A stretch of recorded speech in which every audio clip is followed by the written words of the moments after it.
Hello there friends, and welcome back to more Bravely Default.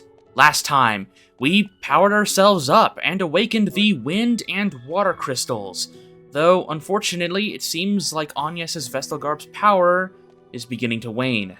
So, today, we're going to be paying a visit to Sage Ilyana to see if we can patch it up. Though, of course, first things first, let's go ahead and check on Narende Village.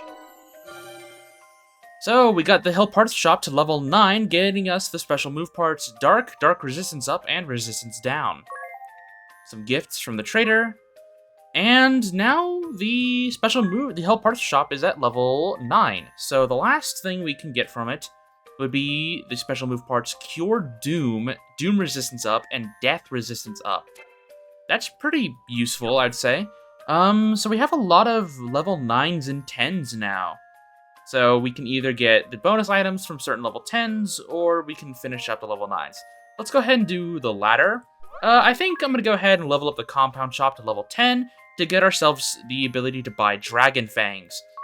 The Dragon Fangs are super powerful compound items, and I want to make sure I have access to being able to purchase those. If you don't have access to Narende Village item purchasing, that's okay. Keep your Dragon Fangs close. I will be making mentions on how to obtain every compound item reliably in my Salve Maker video, but as of the time of this recording, that's a little ways away. But please look forward to it. Anyway, let's go see the Sage. Flying from the Water Temple, it's a pretty quick flight, just a little bit to the east, and we're right here already. We can just drop down on the land. Let's go say hi.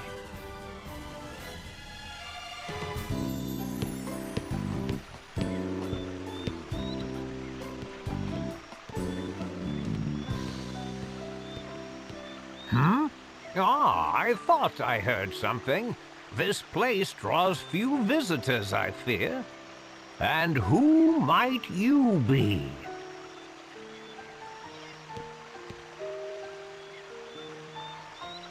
I am Agnes Oblige, Vestal of the Wind.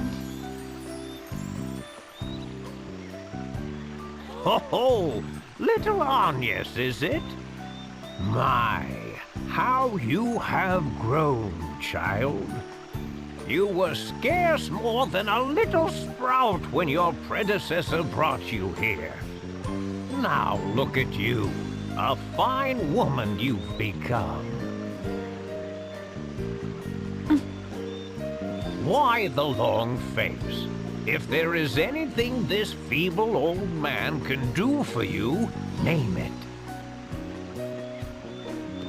He hasn't changed a bit. Sage, Agnes's Vestal Garb has become threadbare. Oh, a Vestal Garb, you say? Let me take a closer look. Yes, this should be easy to patch up. Sage, do you remember me at all?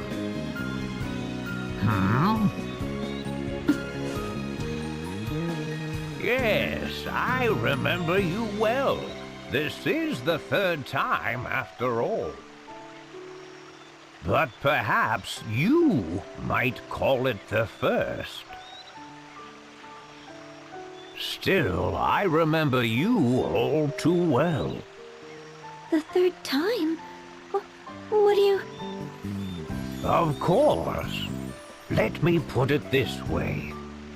Which world are you from, Agnes? What? Well, you'd better come inside.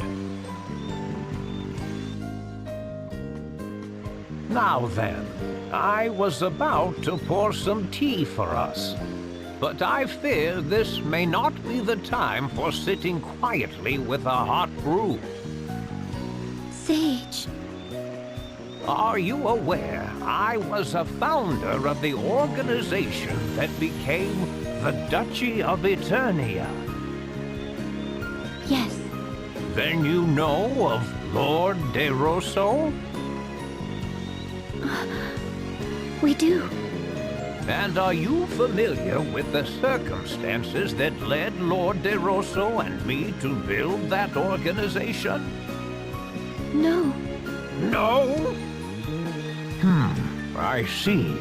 Then my counterpart in your world has been very lax. He has left me in an awkward position. Still, he is me, so I must shoulder some blame. Not to worry.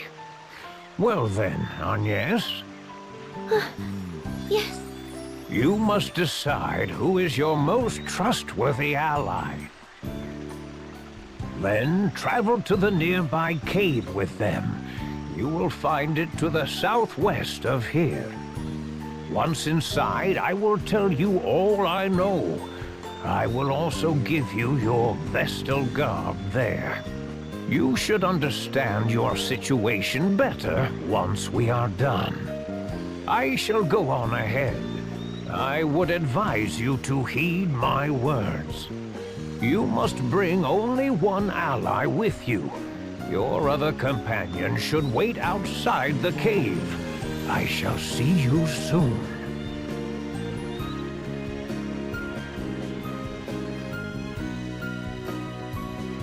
It seems the sage knows something of our predicament. But why can only two of us go? Who knows what that old man's thinking? Who do you think I should choose? Well, I guess... You have to make your own choice, Agnes. Remember the sage's words. You have to decide who you trust most, Agnes. Do I count as well? I'm going with Agnes either way. Wait, I think it should be me. You need a man who knows how to look after a woman. I would die for you, Agnes. Of course, I would die for you too, Idea. So I play second fiddle to her, huh? Whatever. The jealousy of a woman spurned is so endearing. Oh, shut up, Ring a Bell. I'm not jealous at all. As calm as ever, I see. It would have been nice to see you blush, at least. What am I to do? Like I said, just make the decision yourself, Agnes. What? Nothing. Can I see you outside, Tiz? Huh? Oh, sure. Hey, don't mess up, lover boy. What? Stop giving me a hard time. What about me?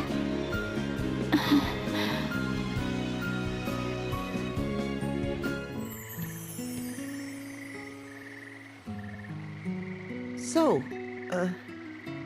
what is it? Do you remember what I said to you right around the time we met, Tiz? I said I would like you to join me. Yes, I remember. And you have stayed at my side this whole time, through journeys far and wide. So, I think I would like you to be the one to come with me. Will you do it? I feel the same. I remember the promise I made. I'll never forget it. Not till my dying day. I've come this far with you. I've stuck with you until now. You will always be a ray of hope to me. Tiz.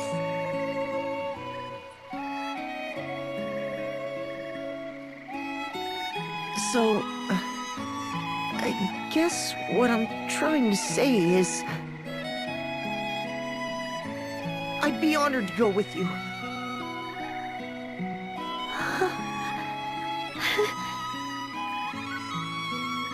Thank you. It seems I have come to trust you more than any other since that day.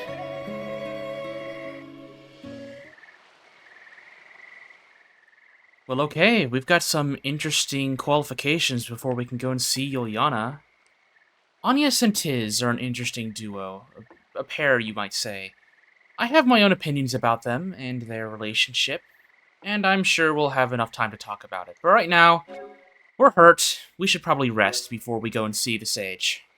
Let's sleep up.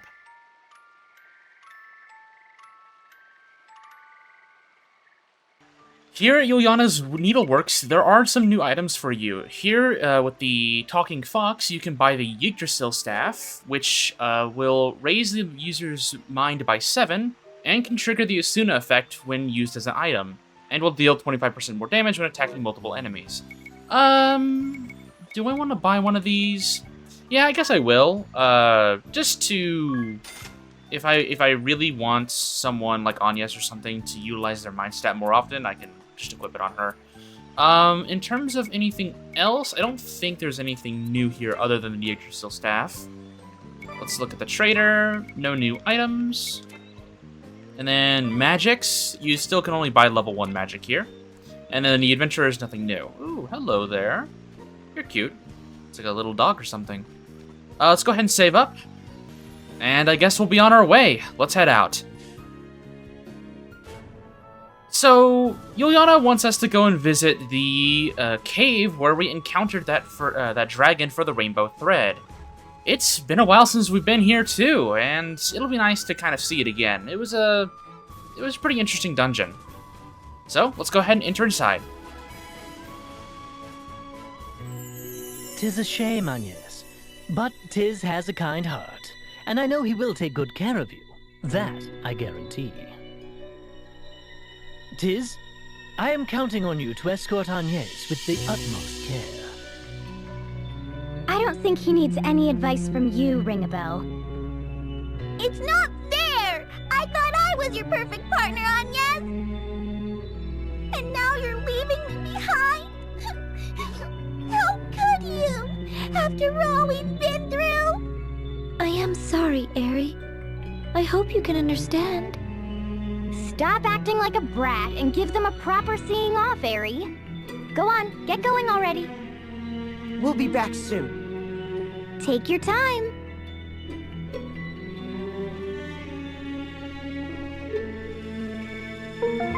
Ring-a-Bell and Edea have left the party. I would not leave Ring-a-Bell, Edea, and Aerie alone. That seems like a trio made for disaster.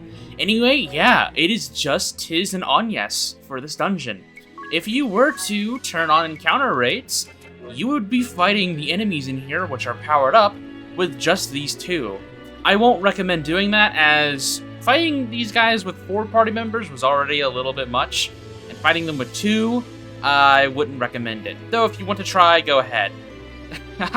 The biggest reason is I just don't want these two to get too far ahead in the EXP. Anyway, similar to every other dungeon, Vestment Cave, if you have not grabbed the treasure, go ahead and do so. But I want to go ahead and discuss my opinions on Agnes and Tiz's relationship. I'm gonna be honest, I think they are a very interesting and cute they have a very interesting and cute dynamic, but to be fair, there really hasn't been much in the way of, like, character relationship growth between them that we've directly seen in the playthrough. Now, that's not to say that it isn't there, but we get to see Agnes's, I don't want to say bias, but Agnes has had a lot of innate trust for Tiz since the very beginning of the narrative, especially since he backed her up in stopping her from being kidnapped by Barris and Holly. And I guess the best way of saying is that they've grown to be very attached to one another in this narrative, as Tiz was the first person that Agnes could fully rely on as an individual going to a strange new land, and Agnes was the first person Tiz could really connect to after losing all of his family and friends in Narende. It's a interesting sort of dynamic that they're kind of each other's coping mechanisms. I guess that's probably not the best way of explaining it, but they rely on each other for support, especially since both of them are in scenarios where they don't know fully what they're doing. Agnes has barely ever traveled before going on this adventure, and Tiz is a country boy that never really left Narende. It's pretty cool, and it's nice to see that it's officially shown that Agnes trusts Tiz the most, and it seems like Tiz is the same way with Agnes. Now, this quartet of heroes are obviously a tight-knit group, but it's cool to see that the first two party members we have are this close together and trust each other this much, with apparently seems like a pretty important mission if Juliana only wants 2 people here down in the Vestman Cave. Now, he may have ulterior motives, who knows, he's kind of a weird guy, but I don't know, I enjoy this little segment where we get to see these two finally begin to sort of show their own trust for one another. In terms of the actual dungeon, there isn't anything new unless you want to go grab the loot, but I don't need it, so I'm just going to go ahead and save up. Thankfully, it looks like Juliana actually took care of the dragon here, maybe, or there wasn't a dragon at all. And let's see what he has to say. He mentioned things about being from another world. I wonder if he'll talk about that.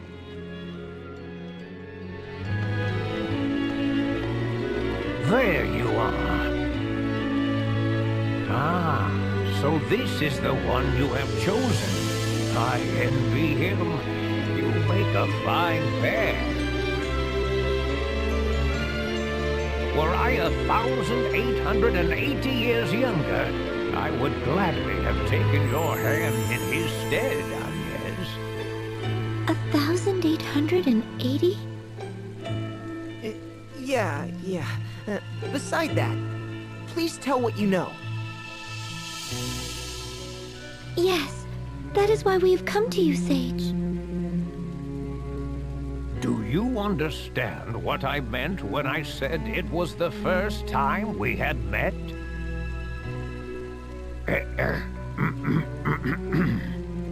You are not originally of this world.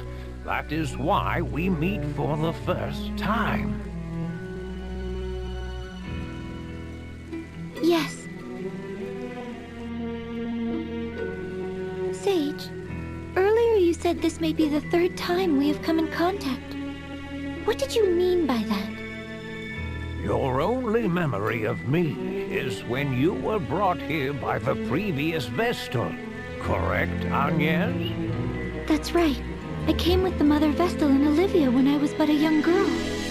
However, I have met another who looked exactly as you do now. What? It was a very long time ago. More than 1,800 years, in fact. 1,800 years? Just how old are you, Sage? Me? I have lived almost 1,900 years. 1,900 years? No cause for surprise. Lord De Rosso is 500 years my senior. We were once mortal enemies, he and I. I was High Inquisitor of the Crystal Orthodoxy. He was an immortal who led those seeking to thwart us. We crossed swords on the field of battle dozens of times. In our final battle, the fighting went on for over 100 days, a true struggle to the death. With both forces decimated, the two of us met in combat, each determined to land the killing blow or die trying. At that moment, an angel appeared before us. This wounded angel was a beautiful young woman who looked exactly like you, Agnes. Both Lord De Rosso and I were mesmerized, and before we knew it, we cast our swords aside and went to her aid. She had lost her light, and her wings were broken and severed. We knew she was beyond saving. We were only with the angel a short time. To Lord De Rosso and I, who mark our lives in centuries, it seemed little more than an instant now. But this moment changed both of our lives dramatically. With the last of her fading strength, she spoke to us. Of the crystal's secrets and of their dangers. Dangers? I was a man of the cloth. and Lord de Rosso was one who opposed my religion. The truths we learned that day shook the very foundations of all we had both believed in.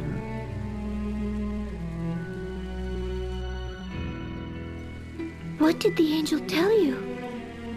The crystals have existed since well before both the Orthodoxy and the Old Faith.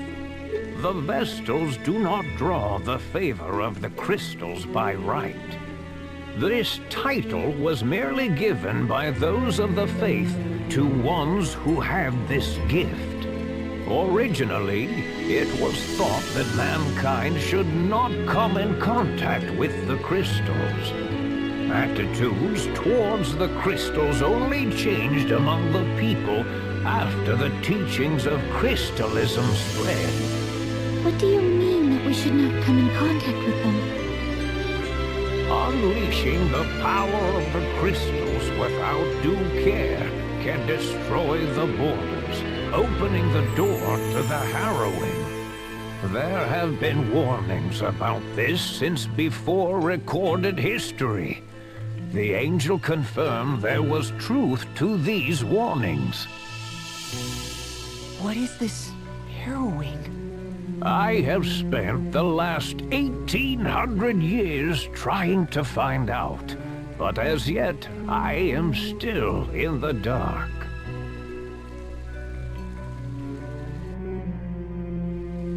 The true nature of the harrowing is shrouded in mystery.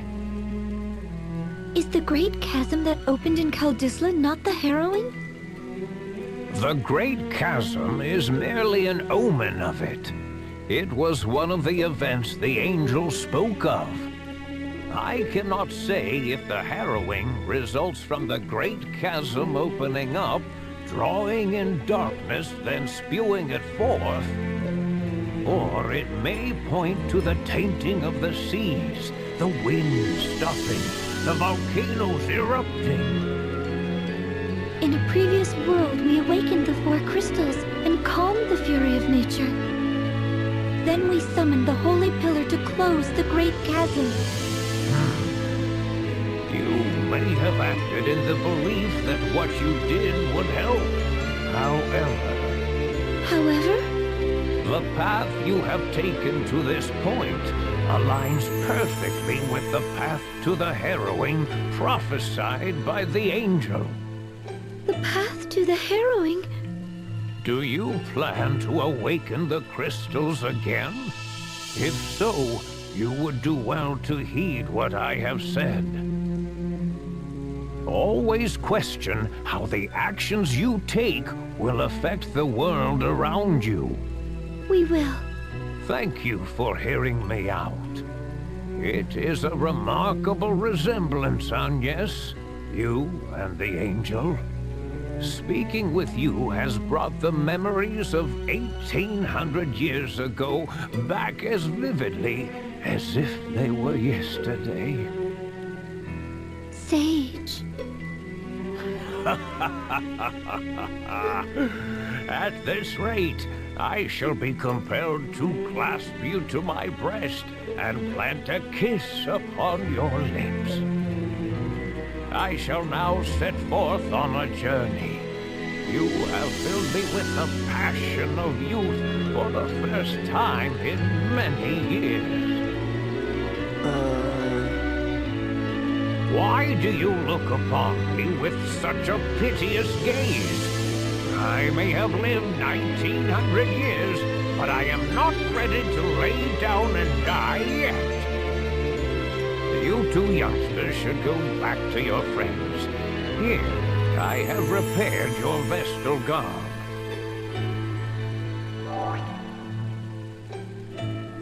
Thank you, Sage. Thank you very much. Of course. I wish you good health, Agnes.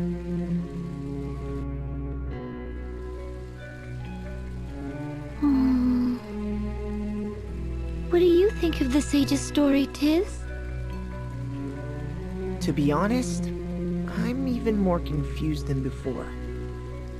I have to agree. I get the feeling he has not told us the full story. But why would he leave us in the dark? He either did so for good reason, or because there was something he was unwilling to share. Either way, he sure is an old lech, huh? You are not wrong there. Anyway, let's go meet up with the others.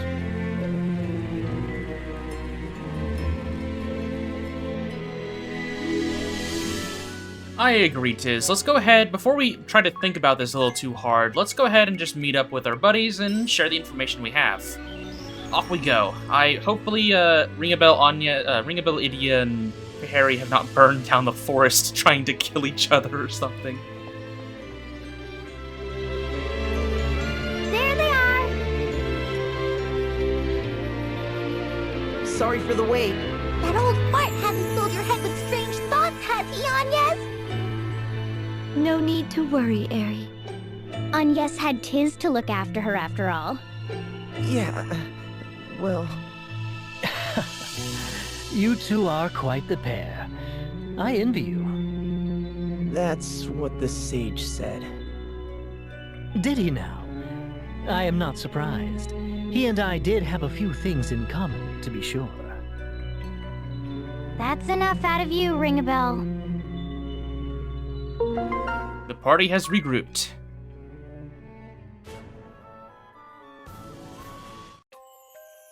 Ringabel's tears. Look what we have here! Ringabel must have dozed off. Here? I wonder why. I don't much care for it, but with the Spiritism job command, support abilities, magic critical, gloom, magic attack 10% up, adrenaline might also come in handy.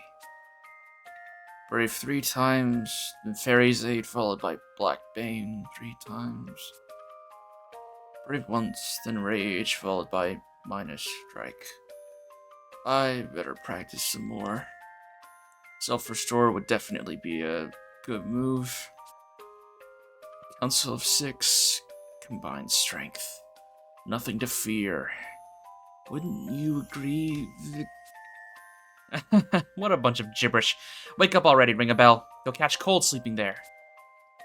Something the matter? Perhaps we ought to let him sleep. Look, Tiz, Ringabel is... he's crying. What? Interesting. Once again, the party chat gives you a bit of a hint on how to play the Dark Knight job, which, trust me, I'm getting to. I will show it off. Don't worry, I like that job a lot. It's coming. But real quick, before we end off the episode, I do want to go ahead and discuss a few things about what we just were revealed to. The fact that we are potentially from another world. That this is a completely new one. That maybe going through the Holy Pillar has transferred us into this world. Which would explain quite a bit. The members of the Eternian forces that we've been introduced to, most of them don't recognize us, and the few that do see us as they've had very interesting reactions to us being there, which honestly wouldn't add up if we were in the base world still, our original one, where we've taken down most of them, or at least beaten them down hard enough. And then there was also the information that Sage Juliana mentioned that the angel that we heard about in the Lord de Rosa questline looked identical to Agnes, which begs the question, if that event happened roughly 1800 years before the events of this game, what the hell happened? What was... Are there multiple Agneses? Is she being reincarnated? How did she appear 1800 years beforehand? There's a lot of questions. If we're in a different world, how many are there? I definitely do agree with Tiz and Agnes that Sage seems to be withholding information, which real quick, as a quick mention, he will no longer be at his needleworks. He's gone off on a journey, and there isn't anything new or interesting here to grab. Just wanted to go ahead and show that off. But it does beg the question that if the Sage is hiding something, or just forgot to mention something, like, what could he be hiding? I don't think that information is really all that great. I dread the moment that we either figure out what he was wanting to say or withheld. But I think this is a good place to stop for today. We got a lot of lore done. It was a nice break from the constant fighting that we've been doing, where we've just been going around fighting Eternians and dealing with crystals. And we got to learn a lot of interesting lore. But next time on Bravely Defaults, with the water now cleared up, and with this entire eastern side of the world map completely cleared of side quests and main scenario stuff, so I think we'll visit Eisenberg and Grand Ship and take on the Black Blades, seeing if there's any major changes with them. And hopefully, maybe we can find out some extra information about this potential new world that we've stumbled into. But if not, it's still extra JP, and we can also show off a few new abilities that we have. So, with that said, I'll see you soon.